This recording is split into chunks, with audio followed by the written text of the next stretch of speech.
Yo, what's going on, everybody? So we got the week six, I believe it's week six matchup against the Patriots coming up. It's kind of the perfect blend of opportunity and circumstance. So we faced them what week? I feel like my timing is off here. Week 2 or week 4?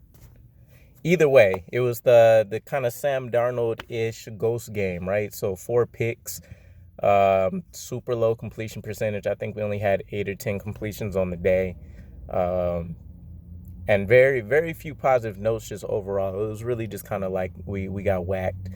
Um, Overall, we've had a week to kind of reset. So the coaching staff, Robert Saleh, they mentioned they've all sat down.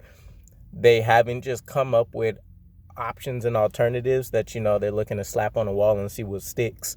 They've kind of created a game plan around what went really well and what are some of the things that can be turned around immediately in the game plan, right? Um, Zach Wilson's went back with his off-season quarterback coach Palmer, so he's working with him on some things. And we've had some recent comments that have come out in terms of him just kind of needing to let it rip. Interesting per se, because we've heard the boring comments from Coach Saleh, right? But everybody has essentially admitted at one point, either in game or in an interview, that Zach Wilson is kind of forcing the issue on certain things. So I don't mind him letting it rip if it's going to be within the confines and structure of what we're looking to do there, rather than him just trying to get some of those big plays, get the points on the board. Because I don't think it's for the highlight effect. I think it is really more so let's score so we kind of have some leeway, instead of always having to play catch up, do spectacular things in the third and fourth quarter. So with us facing the Patriots again, Bill Belichick, his mastermind over the defense, kind of seeing the comparison between Mac Jones and him as well, because at the moment, from a statistic standpoint, Zach Wilson is the lowest rated passer out of any rookie quarterback so far, which normally would be concerning, which I don't want to downplay it, because considering David Mills just started playing, 2 weeks ago. Um, it's cause for concern. And he has less touchdowns than him, I was just seeing from something. So either way, ultimately, it's a good game to kind of check and see where we're at with adjustments after this bye week. I think it was perfect timing, let alone just kind of getting a chance to catch up on injuries. It really gives us a time to kind of settle down and see how well adjustments are being made. We know the second half of every game, for the most part, we look pretty spectacular, and we're trying to figure out why we can't get that going in the first half. There's also some minor things that need to be adjusted. His play in the pocket hasn't been the best. I've seen him throw some pretty good looking darts and stuff. We've had some very uncharacteristic drops, I would say. We need to see Denzel Mims, Elijah Moore incorporated in the game plan a lot more.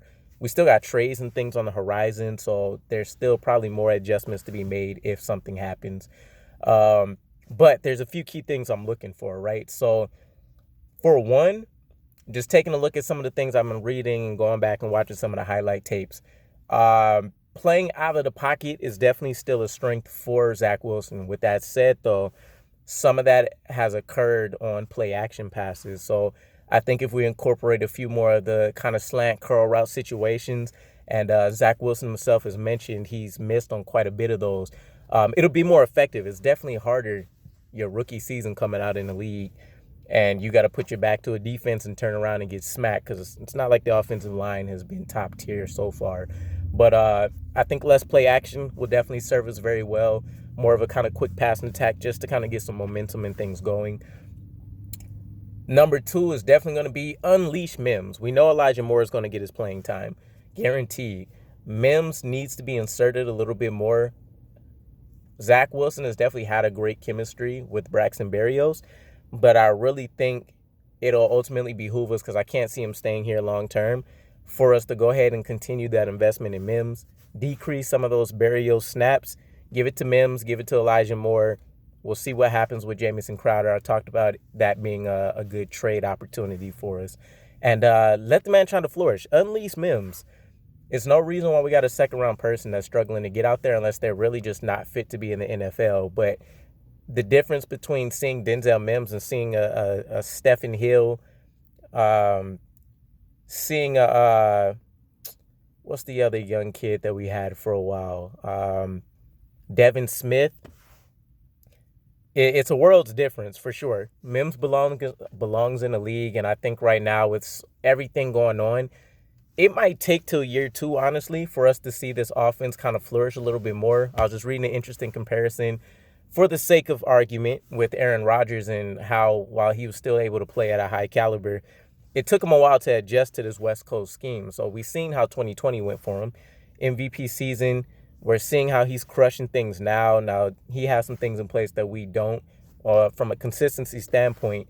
But still, ultimately, all in all, I think this will be a very good game for us to kind of use as a measuring stick.